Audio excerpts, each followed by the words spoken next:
Okay, we here to celebrate the concluding part of these Humanitas lectures, to celebrate the fact that we had 3 wonderful lectures by Pierre Rosenberg, which were on Poussin, which were, as you all know, on the Rebecca paintings, on the sacraments, and on Poussin in England. And today, again, it is something I think we will discuss again, especially in the second part, but also in the first part of this conference.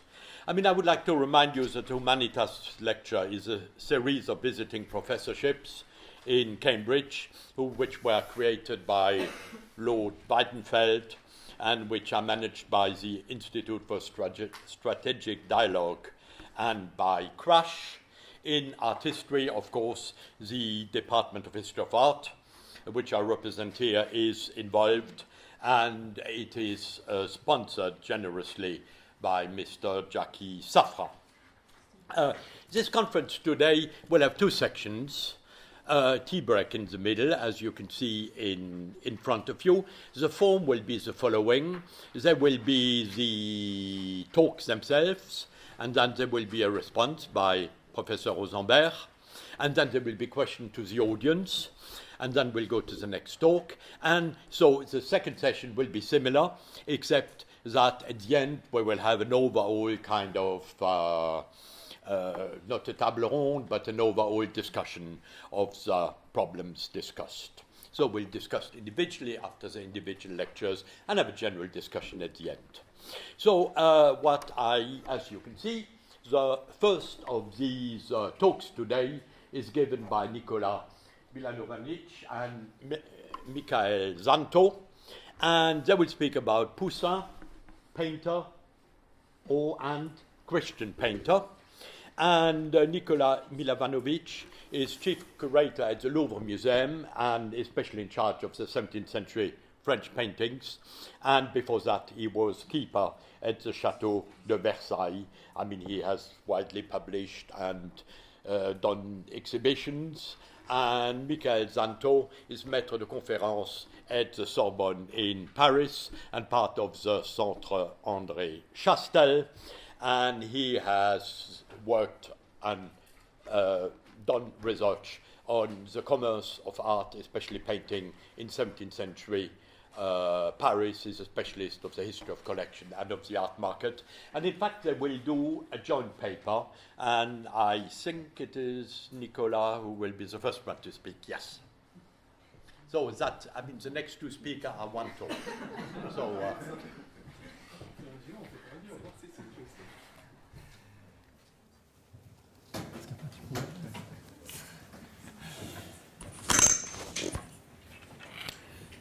So, first of all, we would like Mickaël and myself to thank warmly for his invitation Jean-Michel Massing, as well as Michelle Maciejewska. We are indeed very happy to have the occasion to continue a conversation started with Pierre Rosenberg, Rue Vaugirard, a very intense and friendly conversation on the subject which is called now Poussin and God. Poussin and God, nice title, we due to Pierre Rosenberg, and more precisely the Christian dimension of Poussin's paintings. Poussin and God will be the title and the subject of an exhibition that we are organizing at the Louvre Museum in 2015 and 16. As Pierre Rosenberg told us, Yves Bonnefoy, the author of the marvelous Rome 1630, has been very irritated by such a subject, because he told Pierre Rosenberg, may we reduce the painter of the Shepherds of Arcady to a Christian painter. He told also how the Christian faith could explain the death in Arcady, which is part of Greek poetry. Yves Bonnefoy's spontaneous reaction clearly evokes the problem of studying Poussin as a Christian painter. Indeed, such a questioning implies 2 difficulties. First of all, the strongly meditative and enigmatic dimension of Poussin's work poet of human passions, sustained by an intimate and personal relationship between the artist's work and the spectator. This is why there are different visions of Poussin's paintings and also Poussin's spirituality. For instance, Marc Fumaroli and Paola Santucci, for them, Poussin's art was nourished by the Jesuits. For others, it was nourished by St. Augustine ideas. Antony Blunt saw Poussin as a philosopher-painter influenced by Neo-Stoic thinking. Jacques Tullier interpreted Poussin as a libertine whose faith should be doubted. So, very different point of views. The second difficulty to interpret Poussin means to have to do with France's Raffaello, because Poussin is the Raffaello of France, the glory of French nation. Since the 17th century, he is the object of a national cult that has been the occasion here at Cambridge of a very interesting symposium in 1999, organized by Geneviève Warwick and Cathy Scott, and the title was Commemorating Poussin. Then I give the...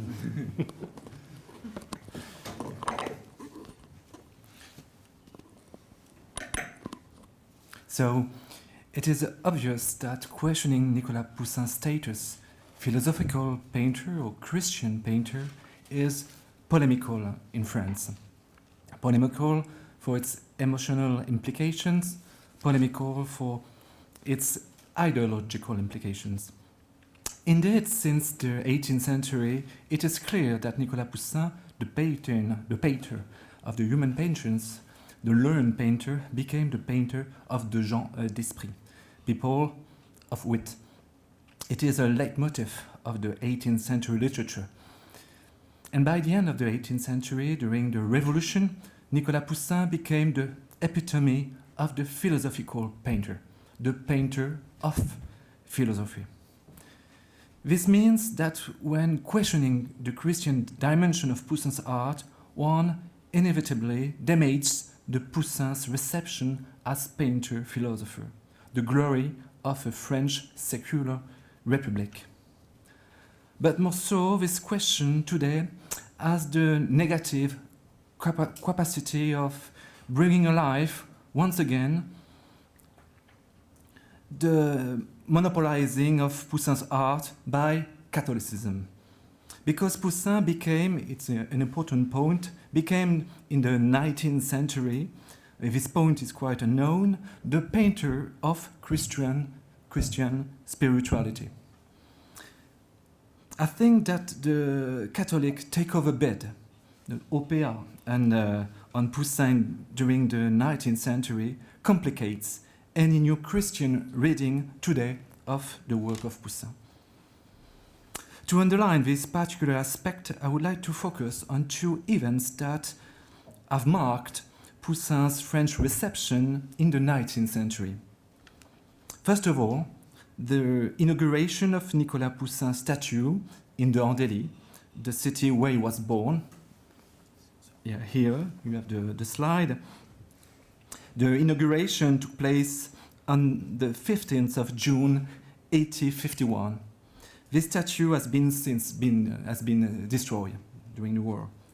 Secondly, the publication of a monography study, the first important one published during the 19th century in 1858 by Henri Bouchité. You have the slide, Le Poussin, sa vie et son œuvre. So, a monument and a book. The Poussin monument was inaugurated with great pomp in June 1851, and the whole national press mentioned it. It was a very important moment for the history of France. This monument is mostly interesting as it shows, in a very emblematic manner, the transformation of Poussin's reception in the 19th century. One must recall that the Poussin monument was planned since the end of the 18th century, in 1799, 1798. As the project was very slow, the architect Ahu had the idea to build a little antique monument, a temple situated not in the heart of the city of the Andeli, but not far, next to a little wood, a sacred wood. So he says. You can see the project of the architect Ahu. The access to Poussin's temple was an initiatory path. At the end, one could engage oneself in meditate the universal beauties of the Poussin's work, the glory of the French nation. The presentation of the project, printed in 1804, gets rid of Christian or Catholic reference. It only deals with Nicolas Poussin, philosophe de la peinture, the philosopher of painting, le plus grand de tous pour la grandeur de sa pensée, the best of all for the depth of his thinking. The publication this same year, 1804, of the Plutarch of the Youth, here, le Plutarch de la jeunesse, donc published in 1804, participated to dress up Poussin in a philosophical antique toga. You can see next to the name of Poussin, grand peintre et vrai philosophe, great painter and true philosopher. In reality, the Ahu project was never realized. Finances were missing, and it is only after many adjournments that the monument was inaugurated in 1851. It is no more an antique temple, but a monument sculpture placed in the front of the Andeli city hall. Eugène Gandard, the author of a study on Poussin and the Andeli, published in 1860, was very happy to say his satisfaction due to the reorientation of the project. He states that the new sculpture is even better than the Roman and pagan, it is his own words, Roman and pagan temple of the year 10. The blame is not hidden. The pagan character of the monument was not suitable for Poussin. The public presentation of the new monument in the square in 1851 was in fact a mass, a Catholic mass celebrated outside before the Poussin statue by the Archbishop of Évreux. Archbishop of Évreux had to come to celebrate the Poussin statue. All newspapers commented the Nicolas Poussin statue inauguration in this little town of the Andeli. It was in fact a political act. It was also a religious event. For instance, Le Novelliste, it is a Parisian gazette, relates the Poussin statue inauguration, and this gazette insists on the importance of the Archbishop's benediction. I quote the gazette: "At the end of the Mass, the statue has been unveiled with rapturous reception. The Archbishop went down from the altar and pronounced a speech which has been listened religiously." In fact, the Archbishop's speech, published in the newspapers, reasserts the importance of Christian spirituality in Poussin's art, as well as, on a wider scale, the friendly links between art and Christianism. Totally absent, said the Archbishop in a very provocative way, in Protestant religion. This attack against the Protestant religion provoked the anger of the Protestant community in France and in England also. Edmond de Pressensé, for instance, strongly condemned in 1851, the same year of the celebration of the statue, the intrusion of religion in civil affairs. I quote here Edmond de Pressensé. We are sliding towards the ancient theocratic society, and one spreads the evil idea in France that religion is Catholicism.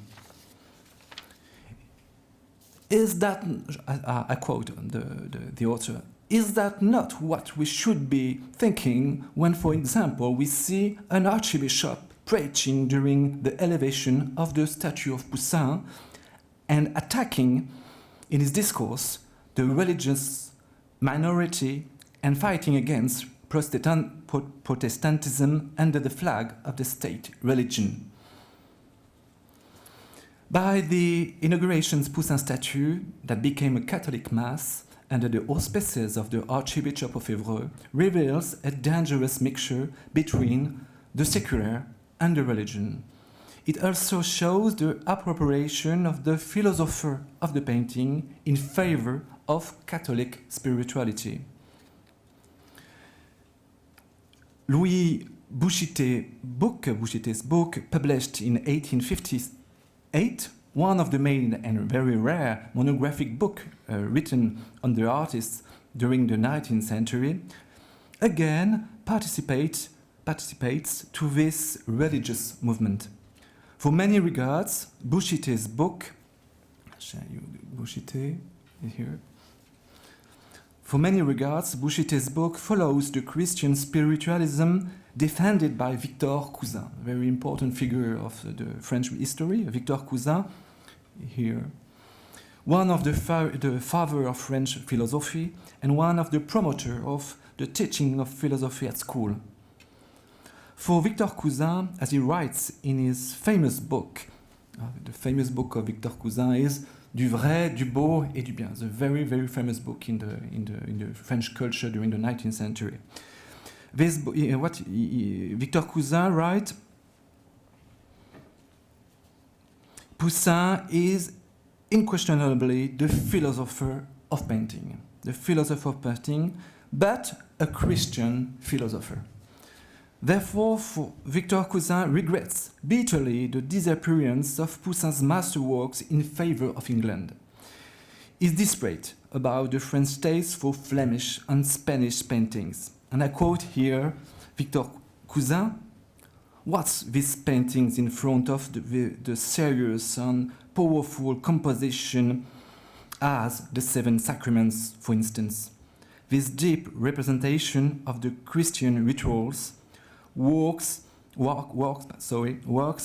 of the higher power of elevation, of cleverness, and of the soul, and where cleverness and soul will found forever a subject for study and meditation." It is the word of Victor Cousin. In the same way, the Bouchet's book is a Catholic text devoted to the artistic beauty of the philosopher-painter, of Nicolas Poussin. It is important to recall that Bouchet, great admirer of Poussin, was deacon, and he was also an apologetical writer of the Christian faith. For instance, Bouchet is the writer of another important book, this one, Histoire des preuves de l'existence de Dieu. It's the same writer. He wrote about Poussin and he wrote about the proof of the existence of God. All his analysis of Bouchet, all his analysis of the work of Poussin is sustained by his look for God in beauty. Bouchet finds in Poussin's philosophy, I quote here Bouchet, a mixture of Christianism and Stoicism, which explains the pathetical nature of his talent. And I would like to show another book, written only 10 years after the Bouchet's book, is the book of Louis Poyon, Nicolas Poussin. it is quite a copy of the Boucheté books, but it's very interesting book because this book has been published in the Catholic collection, the Catholic library. And you can see Nicolas Poussin, the name is under a cross.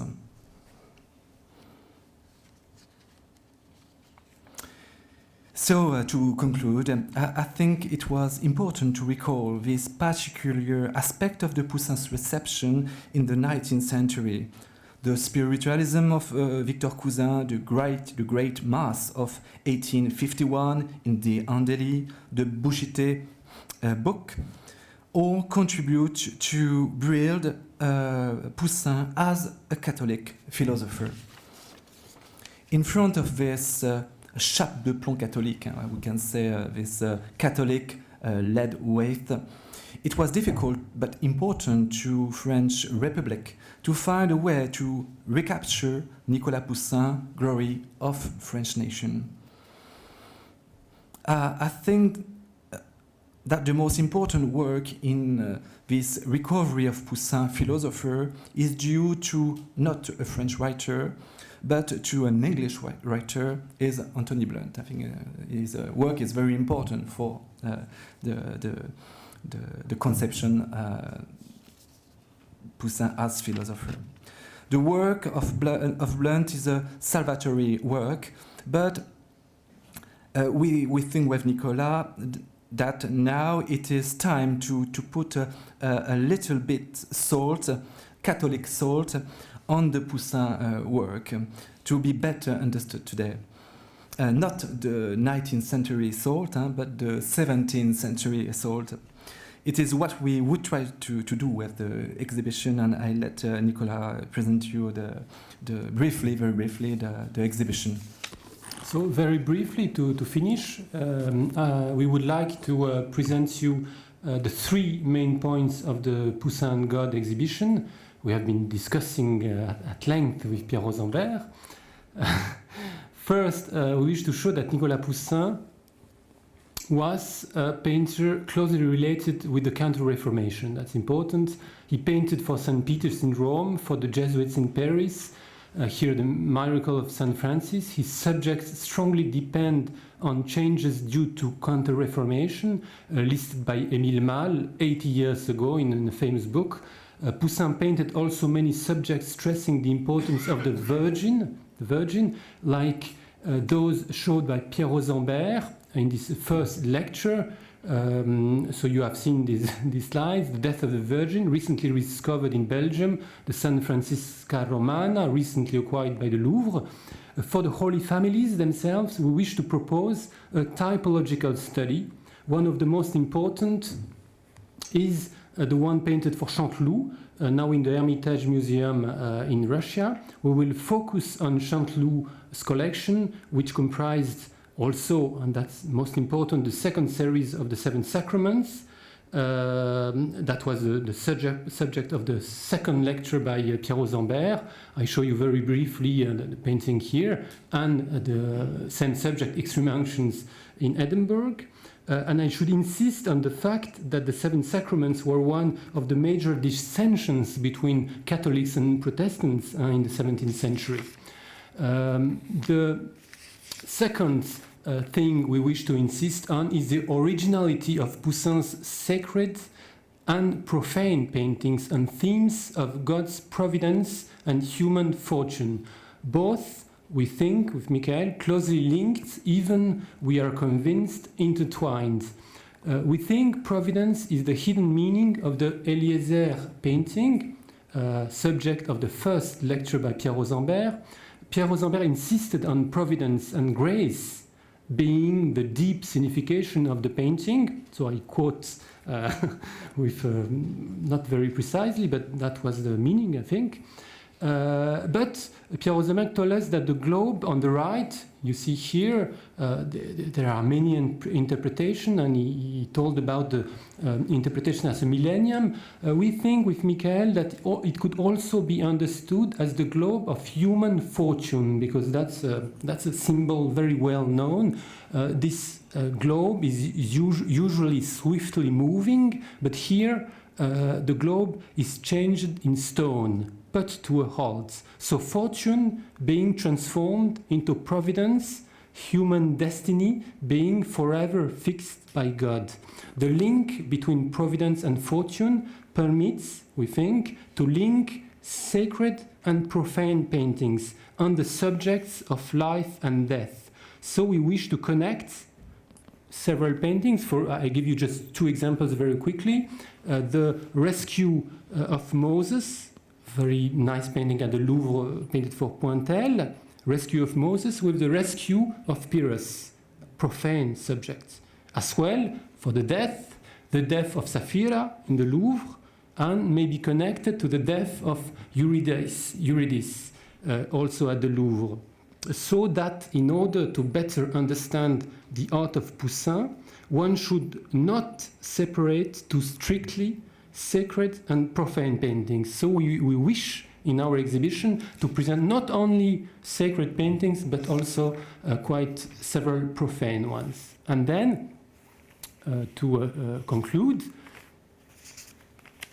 I will say that the third and last thing that seems to us crucial in order to understand Poussin's religious paintings is the more and more central figure of the Christ. Poussin painted many times episodes from the life of Moses. I show you just the extraordinary painting for Stella in the Oxford, not far from here. And we think that in accordance with biblical exegesis, Poussin always painted Moses as a type, a prefiguration of the Christ. And I would like to focus on the importance of biblical exegesis for understanding the hidden message, hidden meaning of the 4 seasons that is the last religious cycle painted by Poussin, considered as his spiritual testaments. The starting point of our study is the most important essay by Willibald Sauerländer. Pierre Rosenberg told about the way he wrote letters in a strange way. But we wish to go a little further and link all 4 subjects to the figure of the Christ. As I lack time, I will give you just one instance, the summer. And I will see it's something quite new, so I would like you to react. The summer is represented by Ruth and Boaz, both being direct ancestors of the Christ. But there are symbolic details, and Pierre Rosenberg insisted that it's so important when you are trying to understand a Poussin picture to get the meaning of small details. And here there are 2. First, the stone here on the right, see, very present, very important. And then there is a cloak, red cloak with these things. So we have to give a meaning to that. And I will conclude with that, saying, and I'm founding my lecture, my interpretations on the exegesis. Ruth is known as the Petra stone of the deserts, because Petra is supposed to be, the town of Petra is supposed to be her birthplace. So Ruth is known as the stone, the Petra of the deserts. That's for the stone. Then the red cloak is put on a cross, you may see, formed by the fork and the 2 sides, alluding to the cross of the crucifixion. And these 2 details, that's very most interesting, are linked together by a verse from Isaiah in the Bible that is cited in all exegesis books, dealing with the encounter of Ruth and Boaz. So I tell it, I won't ask Mrs. Rosenberg to come to read it, but it's very short. The text is, Send forth, O Lord, the Lamb, the ruler of earth, from Petra of the desert to the mount of the daughter of Zion. The Petra of the desert, we have seen its Ruth, and the mount of the daughter of Zion, it's Jerusalem, and the mount is the Mount of the Golgotha, where the crucifixion took place. So that explains the red cloak and the cross, and it makes the link in the Poussin composition between this part, this detail, and the other one. So maybe Poussin is citing a verse from Isaiah. And I will this time finish with a painting that Pierre Rosenberg has shown. For me, it's the last symbolic Christ. And I will focus on a detail here. The quadrangular stone you see here, that has replaced the globe of stone in the most we have seen in the Louvre version. Here is the version in Cambridge. And the quadrangular stone is the most common symbol of the Christ. Most common symbol of the Christ, thus supporting the hypothesis Pierre Rosenberg proposed as this painting alluding to the New Testament, and the other one, the one lost, with the Samaritan woman near to the tomb of Joseph, alluding to the Old Testament. So you see the Christ may be here also in a symbolic form and supporting these explanations. So I may continue, but we are out of time, so we finish here. Thank you.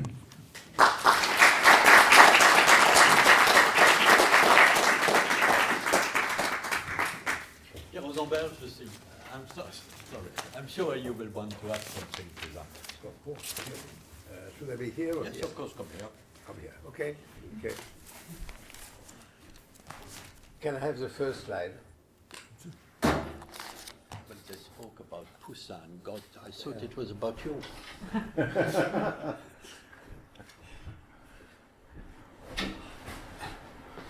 Why not philosopher? You said philosopher. Yes. Yeah, that's an error. This is nothing. It's a Freudian action. I love such things. Well, I mean, I learned a lot through your lecture, and thank you very much. And I think the exhibition you are planning to do will be a great event. I hope I will still be alive when the exhibition will take place. It will be a great moment for me to read you and to see the picture in the way in which you are reading them. A little thing I would like to add also, you showed the Hermitage, Holy Family, coming from Horton. And the picture, I think, I'm not sure the exhibition is finished, but was presented in Horton. It's still on. So if you like to see the picture, go to Horton. It's on view there for the next week still. And put in the place the picture was presented in Horton before the Russians bought the entire Whirlpool collection. So a little detail more for the audience. And perhaps to you, tomorrow Horton is 5 minutes from Cambridge. No. 2.5 hours. I'm joking. Yeah. Of course, I like very much the way in which you present things, and the suggestions, especially about the summer, are very interesting. The red carpet, has been a little bit studied before, as you know very well, and had been discussed quite before, but I think your ideas on this point are very... I would be very short in a certain way, and would say first a little, you presented Bouchitte's book. And of course, you have seen he's speaking not only of Poussin, but of Philippe de Champaigne. You see, Poussin and Philippe de Champaigne. I could come back to this later on. And to insist on two different things. First, the personal feelings from Poussin about religion, we don't know. Was he deeply convinced, a deep Catholic? Was it, you know very well the position of Tuillier, insisting on the fact that in the letters there are very few allusions to the fact that he did not go to Mass. The funeral were very simple, Catholic of course, but very simple. There is very few allusion to his personal believings in or among the people who wrote about him. Of course, Passeri is a little bit more insisting on the religious aspect, but we know that he was himself a priest. So, I mean, in a certain way, the personal feelings of Poussin remains a mystery, in a certain way.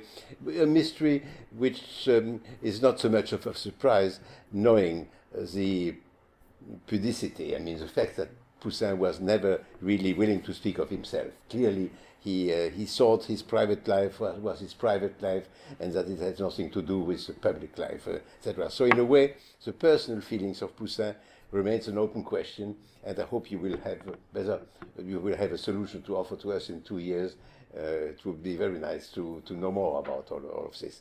This is the first point.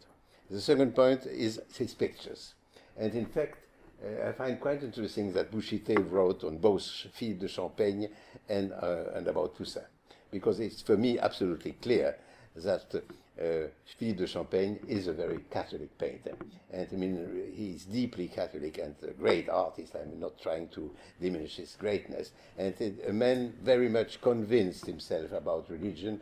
We know his attaches to Port-Royal. All of this is very well known in a certain way, and his work is a little bit a reflection of his feelings, his religious feelings, and especially of the great moment of Port-Royal, which after all is a great moment in French history in the 17th century, not on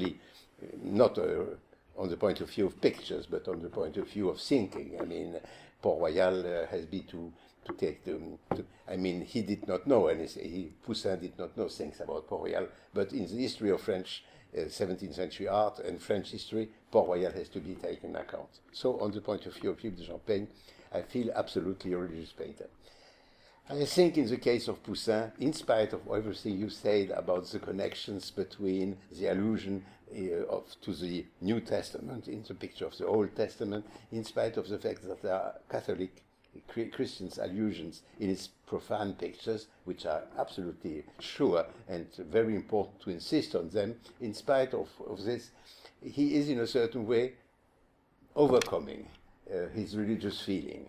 I mean, that's the reverse of Champaigne, who is a religious painter. Champaigne is a little over this. I feel so in a certain way. I can be wrong. And in a way, I think he did know it. I mean, the quotation you had is a very interesting quotation you had apropos of the state of the summer. But I mean, I feel always with this picture a greater ambition than religion. And in fact, I find the same qualities, the same curiosity, the same tremendous knowledge, the same fact that every detail, as you said very rightly, is important. I feel the same feelings, the same thing, in both the mythological pictures and in the religious pictures. So in a certain way, we don't know what he thought himself. We don't know for the moment what were his personal feelings. But I think in his pictures, he would have been very unhappy to be diminished, if I can say so, as a Catholic painter. I think his ambition was far very greater. And to end with, because our questions are more important than what I'm saying clearly, to end it, I'm wondering in a certain way if this great admiration of England, points that I would have been pleased to speak a little more yesterday, would I have a little bit more time, and it's my fault. I wonder in a certain way if this great admiration for Poussin in England is not coming by the fact that this admiration comes from a Protestant country. It's a provocative idea in a certain way, but I'm wondering if this sort of his approach of pictures did not please to English people, to the English scholars and painters and critics, and we know how much he was admired here, because in a way he's not Catholic, if I can say so. But I mean, this is a little bit a provocative suggestion, and as I said, I did not mention this yesterday because it's a pure, idea. But I mean, I'm quite sure that in the audience there will be, because it's a crucial question you're asking, and the exhibition has to be made, and it's an expected question. But one should perhaps also, and this I cannot answer, think a little bit about what were the religious feelings of the great contemporaries in Rome of Poussin, Pietro da Cortona, Guido Reni, Domenichino. We know a little bit about all of this, but I mean to compare a little bit what has been written seriously about their religious feeling and what we know about Poussin would perhaps help a little bit to make a pass, to go a little bit farther. I don't know. And now question.